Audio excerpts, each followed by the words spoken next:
सरकार दो आलम सल्लल्लाहु अलैहि वसल्लम की 4 बेटियां हैं। सबसे बड़ी का नाम है सईदा ज़ैनब। सईदा ज़ैनब रजी अल्लाह ताला अन्हो जब आ रही थी मक्का मुकरमा से मदीना तैयबा, तो एक शख्स जो कि काफिर था, उसने उनके घोड़े को नेजा चुभोया तो घोड़ा बहुत ही तेज भागने लगा। सईदा ज़ैनब गिर गई।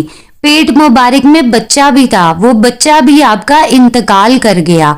कुछ महीने आप बीमार रहीं और फिर अपने खालिक से जा मिली, तो मेरे महबूब के सारे खानदान ने ही बहुत कुर्बानियां दी हैं। सईदा ज़ैनब रजी अल्लाह ताला अन्हा इस जख्म की वजह से इंतकाल कर गई। वही नेजा मारने वाला शख्स फतह मक्का के दिन चेहरे पर नकाब डालकर आ गया और हुजूर के सामने बैठकर कहने लगा कि बहुत बड़ा दुश्मन भी आ जाए तो क्या आप माफ कर देते हैं? तो हुजूर ने फरमाया, तू चेहरे से कपड़ा तो हटा, बेटियां भूला नहीं करती, तू कलमा पढ़, मैं तुझे भी माफ कर दूंगा। सुभान अल्लाह।